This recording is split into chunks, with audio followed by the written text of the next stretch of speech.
الحمد لله رب العالمين الصلاة والسلام على سيد الأنبياء والمرسلين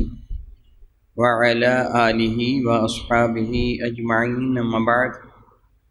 أعوذ بالله من الشيطان الرجيم بسم الله الرحمن الرحيم۔ آج رمضان المبارک کی 21 تاریخ ہے۔ امیر المؤمنین حضرت سیدنا علی المرتضیٰ کرم اللہ تعالی وجہ الکریم کا یوم شہادت ہے۔ حضرت سیدنا علی المرتضیٰ کرم اللہ تعالی وجہ الکریم کو اللہ رب العزت جل وعلا نے عزت و عظمت کی اس بلندی پہ فائز فرمایا کہ ان کے گرد راہ کو پہنچنا بھی ہر کسی ناقص کے بس کا روگ نہیں ہے، بلکہ امام احمد ارشاد فرماتے مسند میں کہ جس قدر احادیث مبارکہ حضرت سیدنا علی المرتضیٰ کرم اللہ تعالی وجہ الکریم کی فضیلت میں مذکور ہوئی ہیں، اتنی احادیث مبارکہ کسی بھی صحابی کی فضیلت میں مذکور نہیں ہیں، بلکہ ایک روایت میں ہے کہ قرآن مجید فرقان حمید کا مبیش 300 آیات مبارکہ حضرت سیدنا علی المرتضیٰ کے حق میں نازل ہوئی ہیں، اور حضرت سیدنا علی مرتضیٰ کرم حکیم وہ ذات بابرکات ہیں کہ جنہوں نے زندگی کے کسی بھی حصہ میں ایک لمحہ کے لیے بھی بت کی پرستش نہیں کی ہے۔ نبی محتشم رحمت عالم صلی اللہ علیہ وسلم نے جب اعلان نبوت فرمایا، حضرت سیدنا علی مرتضیٰ کرم اللہ وجہ کی میرے کریم آقا حضور نبی محتشم رحمت عالم صلی اللہ علیہ وسلم کی زیر کفالت ہے کہ ایک مرتبہ جب مکہ مکرمہ میں کچھ قحط سالی ہوئی تو حضور اکبر رسول محتشم رحمت عالم صلی اللہ علیہ وسلم نے اپنے چچا محترم حضرت ابو طالب سے حضرت علی مرتضیٰ کو لے لیا تھا کہ یہ میرے پاس رہیں گے اور میری زیر کفالت یہ پرورش پائیں گے۔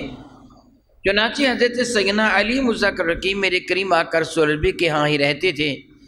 اور حضور کی زیر کفالت ہی پرورش پاتے تھے۔ حضرت سیدنا علی المرتضیٰ کرم اللہ وجہ میں ارشاد فرماتے ہیں کہ حضور نبی محتشم رحمت عالم صلی اللہ تعالی علیہ وآلہ وسلم نے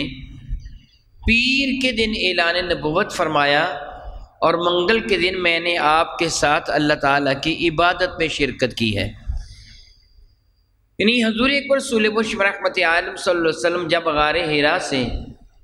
رب ذوالجلال کا پیغام پہلی وحی لے کر میرے کریم آقا رسول عربی اپنے کاشان مقدس میں تشریف لائے،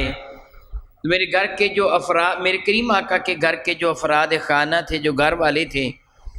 سیدہ زاہدہ طیبہ طاہرہ حضرت سیدہ خداجہ الکبریٰ رضی اللہ تعالی عنہا، میرے کریم آقا رسول عربی شفیع معظم رحمت کی شہزادیاں سیدہ زینب، سیدہ رقیہ، سیدہ ام کلثوم، سیدہ فاطمہ الزہرا رضی اللہ تعالی عنہن، میرے کریم آقا رسول عربی شفیع معظم کے چچا زادہ حضرت سیدنا علی المرتضیٰ کرم اللہ تعالی وجہ الکریم اور حضرت سیدہ خداجہ الکبریٰ کا وہ غلام کہ جس کو انہوں نے بارگاہ ساتھ باب میں پیش کر دیا تھا، حضرت سیدنا زید بن حارثہ، میرے اور آپ کے کریم آقا رسول عربی شفیع معظم رحمت عالم صلی اللہ علیہ وسلم کے یہ افراد خانہ تھے، گھر میں تھے۔ جب میرے کریم آقا رسول عربی شفیع معظم رحمت غار حرا سے تشریف لائے ہیں پہلی وحی کے بعد، اور گھر آ کر آپ نے اطلاع دی ہے کہ میرے پاس جبریل امی آئے ہیں، میں اللہ کا رسول ہوں، تو یہ گھر کے سارے افراد اسی وقت ایمان لے آئے۔ گویا وہ سب سے پہلے ایمان لانے والوں میں یہی افراد ہیں۔ ان کے بعد حضرت سیدنا صدیق اکبر رضی اللہ تعالیٰ عنہ ایمان لے کے آئے تھے۔ حضرت سیدنا علی مرتضیٰ کرم الکریم خود ارشاد گرامی قدر فرماتے ہیں کہ میں نے کبھی ایک لمحہ کے لیے بھی اللہ تعالیٰ جل وعلا کے سوا کسی اور کی عبادت نہیں کی۔ کس وقت جب ایمان قبول کیا، یعنی حضور نے اعلان نبوت فرمایا، انہوں نے اعلان ایمان کیا، تو آپ کی عمر مختلف روایات کے مطابق 8 سے 10 سال کے درمیان تھی،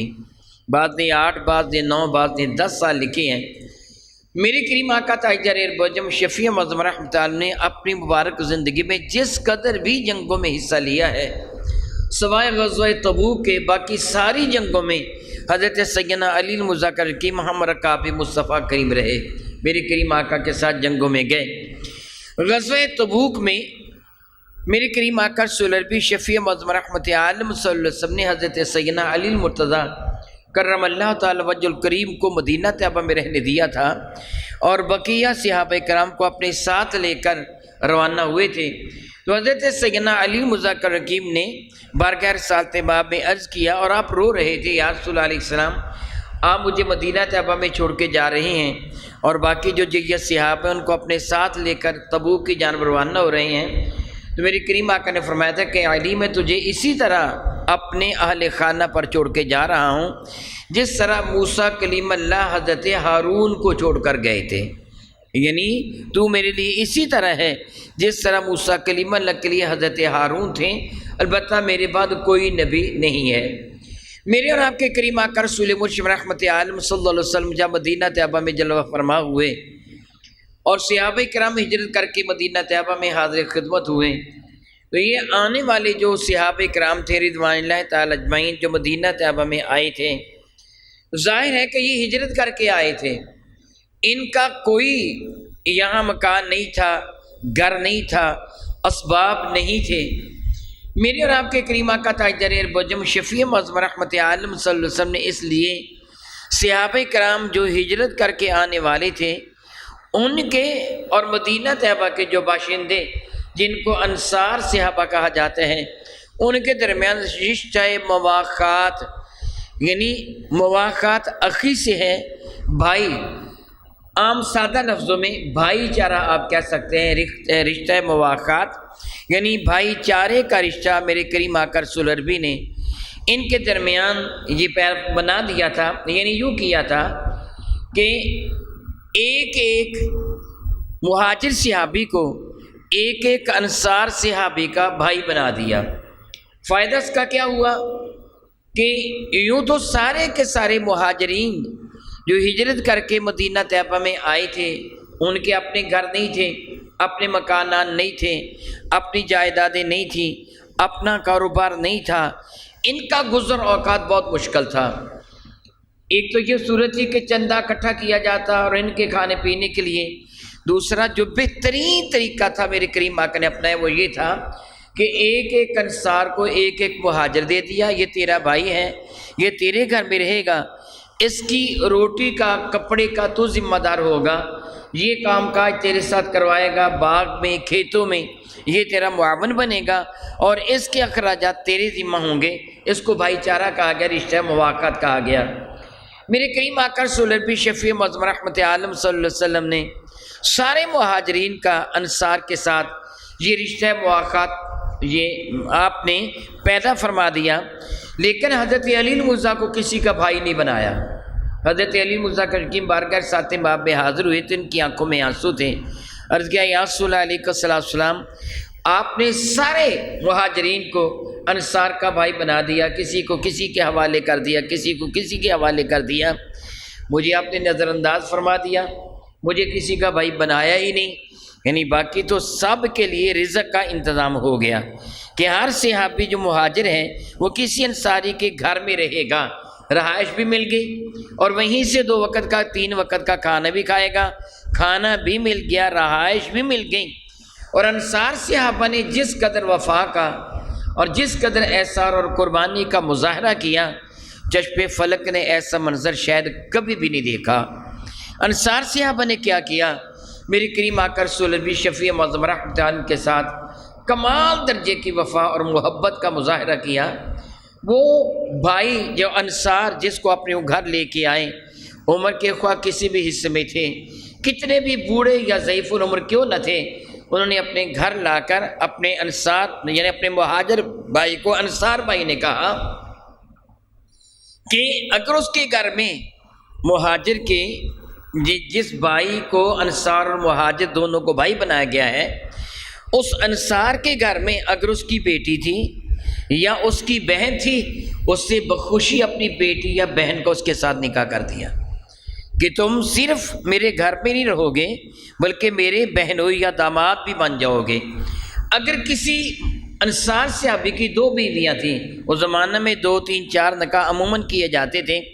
تو اس نے اپنے مہاجر بھائی کو کہا کہ بھائی ان دونوں میں سے جو تمہیں پسند ہو میں طلاق دے دیتا ہوں، تم اس کے ساتھ شادی کر لو۔ کتنا زیادہ احسار اور قربانی کا مظاہرہ انصار صحابہ نے کیا تھا، کیونکہ ان سارے کے سارے صحابہ کرام کے لیے کوئی نہ کوئی جگہ اور آسانی بن گئی تھی، اور حضرت علی المرضیٰ کے لیے کوئی بھی نہیں۔ حضرت علی المرضیٰ بارگاہ ساتھ باب میں حاضر عرض کیا، یا رسول اللہ علیہ السلام، آپ نے سب مہاجرین کو انصار کا بھائی بنا دیا، مگر مجھے کسی کا بھی بھائی نہیں بنایا۔ آپ کی آنکھوں میں آنسو تھے، تو میرے کریم آ کر رسول اللہ بھی فرمانے لگے، اے علی، کیا تو اس بات پر راضی نہیں کہ دنیا و آخرت میں تیرا بھائی ہوں اور تو میرا بھائی ہے؟ یعنی ہم دونوں ایک دوسرے کے بھائی ہیں، میں نے ان کو باقیوں کا بھائی بنا دیا، تجھے اس لیے نہیں بنایا کہ تو میرا بھائی ہے۔ سبحان اللہ تعالی و بحمدہ، اس سے زیادہ عظمت اور کیا ہو سکتی ہے۔ غدیر خم کے موقع پر حضرت سیدنا علی المرتضیٰ کرم اللہ تعالی وجہ کریم کا مبارک ہاتھ میرے کریم آقا نے تھام کر ارشاد گرامی قدر فرمایا تھا کہ جس کا میں مولا ہوں اس کا یہ علی بھی مولا ہے، من کنت مولا فہذا علی مولا۔ تو سیدنا فاروق اعظم رضی اللہ تعالیٰ عنہ نے آپ کو مبارکباد دیتے ہوئے یہ کہا تھا، اے علی، تم کو مبارک ہو کہ تم نے صبح سحار میں کی کہ تم سب ایمان والے کے مولا ہو اور میرے بھی مولا ہو۔ یعنی حضرت سیدنا علی المرتضیٰ کرم اللہ وجہ کریم کو یہ شرف بھی حاصل ہے کہ میرے اور آپ کے کریم آقا رسول عربی شفیع معظم رحمت عالم نے ارشاد فرمایا، جو علی سے محبت کرے گا وہ مجھ سے محبت کرے گا، جو مجھ سے محبت کرے گا وہ اللہ سے محبت کرے گا، جو علی سے دشمنی کرے گا وہ مجھ سے دشمنی کرے گا، جو مجھ سے دشمنی کرے گا وہ اللہ تعالیٰ جل وعلا سے دشمنی کرے گا۔ حضرت سیدنا علی المرتضیٰ کرم اللہ تعالیٰ وجہ کریم ارشاد گرامی قدر فرماتے ہیں، مجھے میرے نبی نے ارشاد گرامی قدر فرمایا، اے علی، ایمان والے کے دل میں تیرے لیے محبت ہوگی اور منافق کے دل میں تیرے لیے نفرت ہوگی۔ ہر شخص کوئی بھی کیوں نہ ہو، وہ میں ہوں یا آپ ہیں یا کوئی اور ہے، ہر شخص اپنے ایمان کا جائزہ لے سکتا ہے، وہ دیکھ سکتا ہے کہ میرے دل میں حضرت علی کے لیے کیا ہے۔ اگر اس کے دل میں حضرت علی کے لیے جذبات محبت ہیں، احترام ہے، عقیدت ہے، پیار ہے، تو یقین جان لے کو صاحب ایمان ہے۔ اگر اس کے دل میں حضرت علی کے لیے نفرت ہے، بغض ہے، عداوت ہے،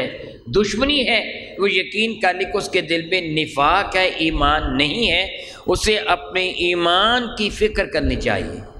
حضرت سیدنا علی مرزا کے بارے میں صحابہ کرام فرماتے ہیں، ہم منافق کو حضرت علی کی محبت اور ان کی دشمنی سے پہچانتے تھے کہ اگر دل میں محبت ہے وہ صاحب ایمان ہے، اگر دل میں دشمنی ہے تو صاحب ایمان نہیں، بلکہ اس کے دل میں منافقت کا مرض ہے۔ حضرت سیدنا علی المرتضیٰ کرم اللہ تعالی وجہ الکریم کو یہ بھی شرف حاصل ہے۔ سیدنا فاروق اعظم فرمایا کرتے تھے کہ علی کو 3 فضیلتیں ایسی حاصل ہیں کہ اگر مجھے ان میں سے ایک بھی مل جاتی تو مجھے کائنات کی ساری دولتوں سے زیادہ وہ فضیلت محبوب تھی۔ کسی نے عرض کیا کہ وہ کون سی فضیلتیں ہیں، تو انہوں نے یہ فرمایا،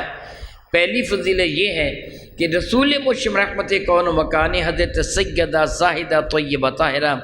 فاطمۃ الزہرا جو خاتون جنت ہیں، ان کو حضرت علی کی تزویج میں دیا۔ بہت بڑی فضیلت ہے، بہت بڑی فضیلت ہے، بہت بڑی فضیلت ہے۔ اور دوسری فضیلت، رسول رحمت صلی اللہ علیہ وسلم نے مسجد کو حضرت علی کے لیے اسی طرح جائز رکھا جس طرح اپنے لیے جائز رکھا۔ اس جگہ میں تھوڑی سی وضاحت کر دوں، میرے اور آپ کے کریم آقا رسول عربی شفیع معظم رحمت عالم نے ارشاد فرمایا تھا، مسجد کے اندر دروازے کھولتے تھے صحابہ کرام کے، حضور نے سارے دروازے بند کروا دیے تھے، 2 دروازے تھے میرے نبی کے دروازے کے علاوہ جو مسجد میں کھلتے تھے، ایک حضرت علی کا دروازہ تھا اور ایک سیدنا صدیق اکبر کا دروازہ۔ ان میں ایک بات تھی کہ میرے کریم آقا رسول اللہ نے فرمایا تھا کہ میں ہر حال میں مسجد کے اندر آ سکتا ہوں۔ جس طرح ہماری بعض حالتیں وہ ہوتی ہیں کہ ہم مسجد کے اندر نہیں آ سکتے، ناپاک حالت ہوتی ہے، میرے نبی نے فرمایا تھا میں اور علی ہر حال میں مسجد کے اندر آ سکتے ہیں۔ گویا ان دونوں ذوات مقدسہ پر وہ حالت طاری ہی نہیں ہوتی جس کو ہم ناپاک کا لفظ کہیں۔ یعنی ہم اپنے آپ کو کہہ سکتے ہیں کہ میرا جسم ناپاک ہے، میں مسجد میں نہیں آ سکتا، یہ جملہ نہ رسول رحمت کے لیے کہا جا سکتا نہ حضرت علی المرتضیٰ کے لیے۔ حضرت عمر فرماتے یہ بھی بہت بڑی فضیلت۔ اور تیسری فضیلت کہ روز خیبر میرے اور آپ کے کریم آقا رسول عربی شفیع معظم رحمت عالم نے ارشاد فرمایا تھا کہ کل میں علم جہاد کا جھنڈا اس شخص کو عطا فرماؤں گا جو اللہ اور اس کے رسول کا محبوب ہے، وہ اللہ اور اس کے رسول سے محبت کرتا ہے۔ ہر کسی کی خواہش ہے یہ جھنڈا مجھے عطا کر دیا جائے، مگر وہ جھنڈا رسول رحمت نے حضرت علی کو عطا فرمایا تھا۔ حضرت سیدنا فاروق عطا فرماتے ہیں یہ وہ 3 فضیلتیں ہیں کہ جن میں کوئی بھی ان کا ثانی نہیں،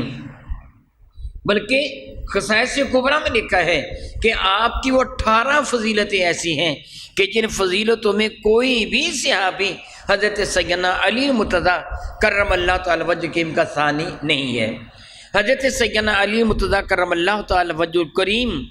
میرے اور آپ کے کریم آقا تاجدار ارب و عجم شفیع معظم رحمت عالم صلی اللہ علیہ وسلم کے نزدیک کس قدر محبوب تھے، کس قدر محبوب تھے، اس کا اندازہ آپ کو اس بات سے ہو سکتا ہے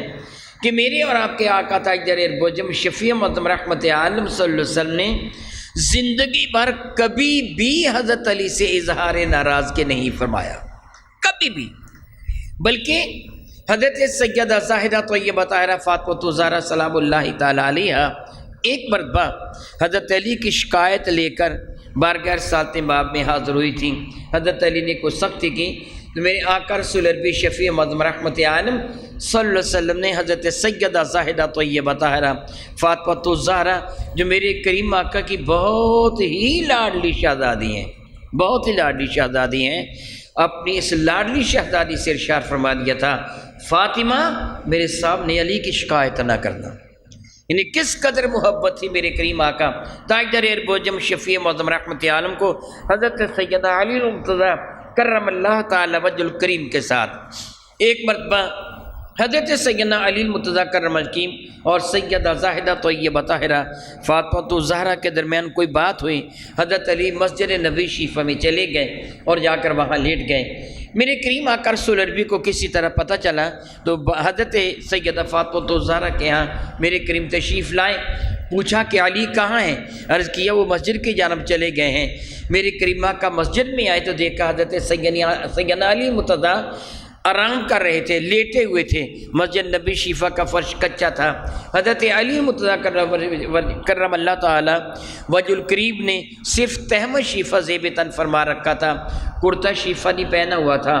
آپ اس مٹی پہ لیٹے ہوئے تھے اور اپنے بازو کا تکیہ اپنے سر کے نیچے بنا رکھا تھا، لیٹے ہوئے تھے، اور آپ کے جسم انور پر بال کچھ زیادہ تھے، پہلو بدلنے کی وجہ سے آپ کے جسم انور پر مٹی لگی ہوئی تھی۔ میری کریم آقا رسول عربی شفیع معظم رحمت اللہ کا انداز محبت و پیار ملاحظہ کیجیے۔ میرے کریم آقا حضرت علی کے قریب جا کے بیٹھ گئے، سوئے ہوئے تھے نا حضرت علی، جا کے بیٹھ گئے، آواز دے کر نہیں جگایا، قریب بیٹھ گئے اور اپنے مبارک ہاتھوں سے ان کے جسم سے مٹی جھاڑنے لگے اور فرما رہے تھے قوم یا ابی تراب، او مٹی میں لوٹنے والی اٹھیے نا، وہ مٹی میں لوٹنے، کم یا ابی تراب، کم یا ابی تراب۔ حضرت علی فرماتے میری آنکھ کھلی تو منظر اتنا حسین تھا، اتنا حسین تھا، مجھے اتنا پیارا لگا کہ میں نے اپنی کنیت ہی ابو تراب رکھ لی۔ حالانکہ آپ تو ابو الحسن ہے نا، امام حسن مجتبیٰ کے باپ ہیں، لیکن آپ کی کنیت پہلے ابو الحسن تھی، اس دن کے بعد آپ اپنی اس کنیت ابو تراب کو زیادہ پسند فرماتے تھے۔ حضرت سیدنا علی مرتضیٰ کرم الکریم کو امت کے بدبخت ترین شخص ابن ملجم نے، عبد الرحمن بن ملجم نے جمعۃ المبارک کو، عجب اتفاق ہے، جمعۃ المبارک کو اس سال 17 تاریخ تھی، جمعۃ المبارک کے دن 17 تاریخ تھی، 17 تاریخ بروز جمعۃ المبارک کو فجر کے وقت حضرت سیدنا علی مرتضیٰ کرم الکریم اپنے گھر جب بیدار ہوئے ہیں تو اپنے شہزادے سیدنا امام حسن مجتبیٰ سے فرمان لگے بیٹے آج میں نے رسول رحمت کو خواب میں دیکھا ہے، اور میں نے بارگاہ ساتھ باب میں عرض کیا یا رسول اللہ علیہ السلام لوگوں نے میرے ساتھ بڑی کج روی اختیار کر لی ہے، میرے ساتھ ان کا سلوک اچھا نہیں ہے۔ تو رسول رحمت نے فرمایا کہ اللہ تعالیٰ کی حضور تم دعا کرو، تو میں نے اللہ سے ایک دعا مانگی ہے، گویا تہجد کے وقت دعا کیا مانگی ہے کہ میں نے عرض کیا اے اللہ تعالیٰ مجھے ان لوگوں کے پاس پہنچا دے جو ان سے بہتر ہے، اور میری جگہ ان کو وہ عطا کر جو مجھ سے بدتر ہے۔ یعنی ان کو برے کے حوالے کر دے، مجھے اچھوں کے پاس لے جا۔ فرمانے لگے میں نے یہ خواب دیکھا، بھی یہ باتیں ہو رہی تھیں کہ آپ کے مؤذن نباہ نے الصلاۃ الصلاۃ کہہ کے نماز کی اطلاع دی۔ اطلاع میں اتنی سی بات آپ کو سمجھا دوں، رسول رحمت صلی اللہ علیہ وسلم کے ظاہری حیات مبارکہ میں بھی اور آپ کے بعد بھی یہ طریقہ کار تھا کہ جب معمول کے نمازی آ جاتے تو پھر مؤذن حاضر ہوتا حضور کے خدمت میں بھی، صدیق و فاروق و عثمان و علی ان کی خدمت میں بھی اپنے گھر میں ہوتے، مؤذن دروازے پر کھڑے ہو کر اطلاع دیتا الصلاۃ والصلاۃ، نماز کا ٹائم ہو گیا ہے، اور یہ حضرات اپنے گھر سے تشریف لاتے، جماعت کروا دیتے۔ یہی طریقہ کار تھا، جس طرح ہمارے ہاں وقت مقرر اتنے بج کے اتنے منٹ پر جماعت ہو گئی، یہ طریقہ کار وہاں نہیں تھا۔ آج وہ نباہ نامی مؤذن اطلاع دینے کے لیے کہ الصلاۃ الصلاۃ، حضرت علی مزانی حضرت امام حسن کو فارغ کر کے تیزی کے ساتھ باہر نکلیں کہ میں نماز پڑھانے کے لیے جاؤں، اور راستے میں لوگوں کو الصلاۃ الصلاۃ کہہ کے جگاتے ہوئے آ رہے تھے کہ عبد الرحمن بن ملجم، وہ خبیث انسان جو مسجد میں چھپا ہوا تھا، جو ہی آپ نے مسجد میں قدم رکھا، پہلے ایک خبیث سے شبیب نامی نے آپ پر تلوار کا حملہ کیا، مگر اللہ نے آپ کو محفوظ رکھا۔ یہ کمرے میں چھپا ہوا تھا، یہ کمرے میں تھا، وہ صحن میں تھا دوسرا خبیث انسان، یہ کمرے میں چھپا ہوا تھا۔ جب آپ نے کمرے میں قدم رکھا تو اس خبیث سے آگے بڑھ کر آپ پر بھرپور انداز میں حملہ کیا اور آپ کی پیشانی پر تلوار ماری، اور تلوار اسی جگہ لگی جس جگہ غزوہ خندق کے موقع پر عامر بن عبد عود کی تلوار لگی تھی۔ پیشانی مبارکہ پر تلوار نے اتنا زخم لگایا گہرا کہ آپ کی کن پٹی تک وہ زخم آ گیا۔ آپ وہاں گر گئے اور یہ کہا کہ میں فزت برب کعبہ، یعنی اللہ کی قسم میں کامیاب ہو گیا ہوں، یہ کہا اور آپ وہاں گر گئے۔ میں نے کوفہ میں وہ جگہ دیکھی ہے جہاں حضرت سیدنا علی مرتضیٰ کرم اللہ تعالیٰ وجہ کریم زخمی ہو کر گرے تھے۔ کوفہ کی جامع مسجد میں اس جگہ محراب بنا ہوا ہے، وہ جگہ محفوظ کی گئی ہے جہاں حضرت سیدنا علی مرتضیٰ گرے تھے۔ آپ کو اٹھا کر گھر لایا گیا، عبد الرحمن بن ملجم خبیث کو گرفتار کر لیا گیا، پھر اس کو قتل کر دیا گیا۔ حضرت سیدنا علی مرتضیٰ جمعہ کے بعد یعنی 17 تاریخ، 18، 19، 20 تاریخ تک باقاعدہ حیات رہے، اور 21 تاریخ کو یعنی آج کے دن آپ ملأ اعلیٰ کی جانب تشریف لے گئے۔ ان للہ و انا الیہ راجعون۔ اللہ تعالیٰ جل وعلا کی حضور دعا کرتا ہوں کہ رب کائنات میرے کریم آقا رسول ربی شفیع معظم رحمت کے صدقہ سے ہمیں زندہ رکھے تو رسول رحمت صلی اللہ علیہ وسلم اور حضور کی اہل بیت اطہار اور صحابہ کی محبت میں ہمیں موت آئے تو اسی پیار پر قیامت کے دن اٹھے تو ان پاک باز لوگوں کا ساتھ ہمارا مقدر بنے۔ آمین ثم آمین، وآخر دعوانا ان الحمد للہ رب العالمین۔